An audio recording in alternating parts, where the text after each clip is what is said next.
Bismillahirrahmanirrahim. Assalamualaikum warahmatullahi wabarakatuh. Bertemu kembali di channel saya, Masri Muhammad. Mudah-mudahan kehidupan kita diberkati Allah Subhanahu Wa Taala dan kita semua berada di dalam keadaan sehat walafiat. Amin ya rabbal alamin. Dalam dalam episod yang kelima siri Malaysiaku yang lalu, saya telah share dengan kawan-kawan dan sahabat semua berkenaan dengan jenama ataupun model kenderaan yang paling laris ataupun paling popular di negara kita, Malaysia. Data menunjukkan bahawa model ataupun jenama Pro 2 dan juga Proton menguasai lebih kurang 90% daripada jumlah kenderaan yang telah didaftarkan. Oleh kerana Proton dan juga Pro 2 mengeksport model-modelnya ke luar negara, terutama sekali di kawasan ASEAN, maka kita elok juga melihat prestasi kedua-dua jenama lokal ini di peringkat ASEAN. Ini peta 10 negara ASEAN, tidak termasuk Timor Leste yang baru join. Jumlah penduduk ASEAN mencecah lebih daripada 680 juta dan merupakan lebih kurang 8.4% daripada penduduk dunia. Sementara ekonominya pula adalah yang ketiga di Asia dan juga yang kelima di dunia. Berasaskan kepada bilangan penduduk yang agak ramai serta status ekonominya yang mantap, maka tidak heranlah dari segi pengeluaran dan juga pemilikan kenderaan di kalangan rakyat negara ASEAN sangatlah tinggi.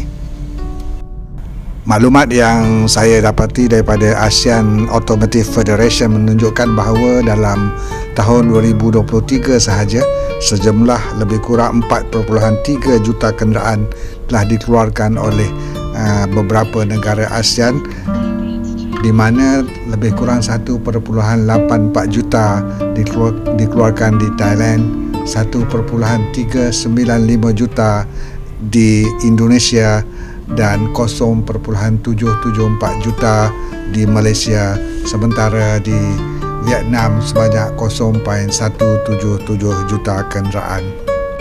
Cuma yang menariknya pula ialah apakah model ataupun jenama kenderaan yang sangat popular di kalangan masyarakat ASEAN ini, dan adakah model ataupun jenama daripada Malaysia seperti Pro 2 dan juga Proton boleh bersaing di peringkat negara-negara ASEAN di dalam mengeluarkan model ataupun jenama kereta masing-masing. Berikut saya paparkan kereta yang paling laris di ASEAN dalam tahun 2023. Nombor 10, Pro 2 Beza. Kereta buatan Malaysia ini telah terjual sebanyak 51,735 unit dalam tahun 2023 ataupun 6.2% daripada jumlah keseluruhan jualan. 100% daripada jualan Beza ini adalah di Malaysia. Nombor 9, Toyota Avanza. Kereta yang berasal dari Jepun ini telah terjual sebanyak 58,574 unit ataupun 7.05% daripada keseluruhan jualan. Avanza ini banyak terjual di Indonesia, di mana sejumlah 50,515 unit telah dijual di negara berkenaan. Tempat ke-8 ialah Toyota Vios. Model Toyota Vios ini telah terjual sebanyak 62,929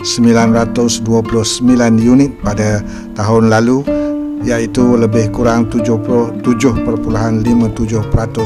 daripada keseluruhan jualan. Sebanyak 37,971 unit Vios telah terjual di negara Filipina. Tempat ke-7 jatuh kepada model Ford Ranger. Jenama Ford ini memang berasal dari Amerika, tetapi banyak R&D Ford Ranger ini dibuat di Australia dan merupakan pickup yang terlaris di sana. Dalam tahun 2023, sebanyak 64,187 unit Ford Ranger telah terjual di seluruh ASEAN. Ini merangkumi lebih kurang 7.72%. Agak popular juga di Thailand, di mana sebanyak 28,848 unit telah terjual di sana. Tempat ke-6, Mitsubishi Xpander. Dalam tahun 2023 yang lalu, sebanyak 71,959 unit Xpander telah dijual di seluruh negara-negara ASEAN, dan ini merupakan 8.66% daripada keseluruhan jualan pada tahun 2023. Xpander ini agak laris dan juga popular di Indonesia, di mana sebanyak 33,468 unit telah pun terjual pada tahun yang lalu. Nombor 5, Honda HR-V.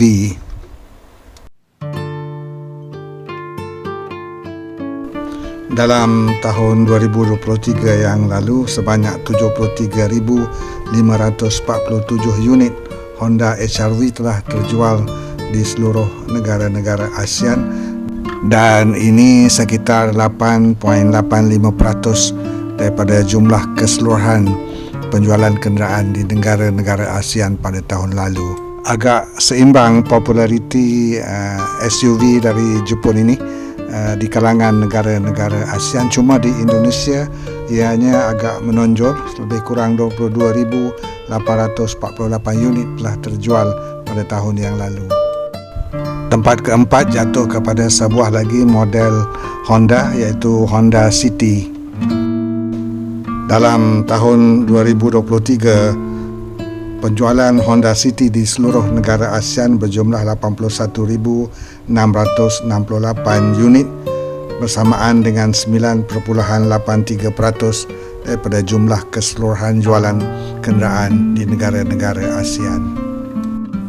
Honda City ini agak popular di Thailand dengan sejumlah 43,262 unit terjual pada tahun yang lalu. Sementara itu, Honda City juga termasuk dalam top 10 jualan di Malaysia dengan jualan sebanyak 18,647 unit.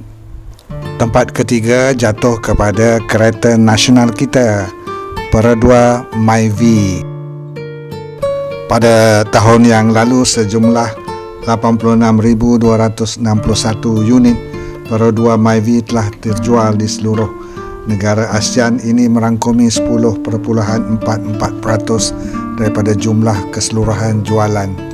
Di Malaysia, kita dapati jualan Myvi sekitar 45,014 unit sahaja, dan selebihnya saya jangka ianya diekspor ke negara-negara seperti Singapura, Brunei Darussalam dan ke Indonesia dengan jenama Daihatsu Sirion. Tempat kedua, model kereta paling laris di ASEAN tahun lalu jatuh kepada Isuzu D-Max. Pickup yang berasal daripada negara Jepun ini dijual sebanyak 126,192 unit pada tahun lalu di seluruh ASEAN, dan ini merangkumi lebih kurang 15.18% daripada keseluruhan jualan kenderaan. Isuzu D-Max ini sangat popular di Thailand, dan lebih daripada 95% daripada jumlah jualan Isuzu D-Max ini berlaku di negara Gajah Putih ini. Model kereta yang paling laris di kalangan negara ASEAN pada tahun 2023 ialah Toyota Hilux.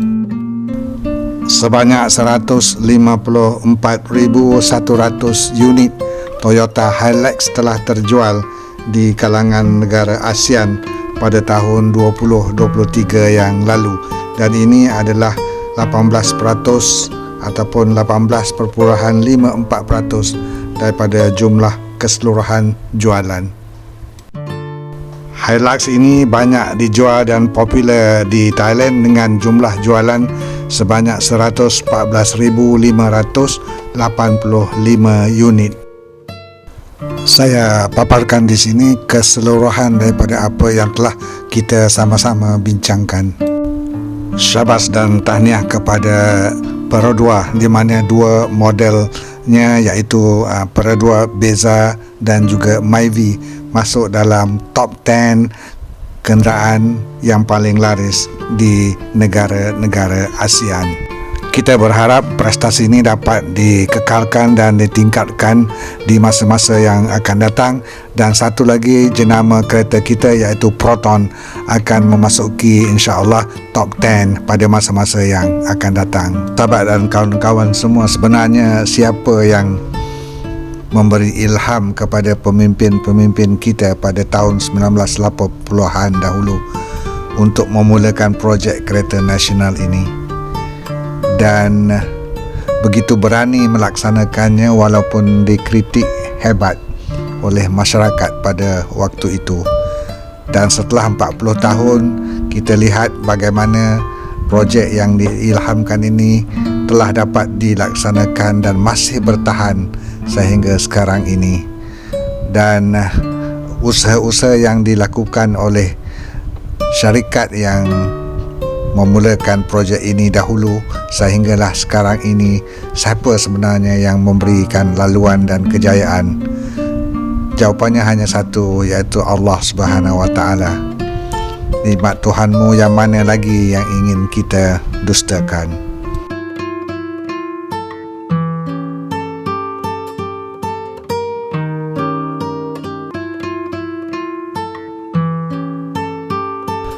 Semoga sedikit sebanyak maklumat yang saya paparkan ini memberi manfaat kepada kawan-kawan dan sahabat semua.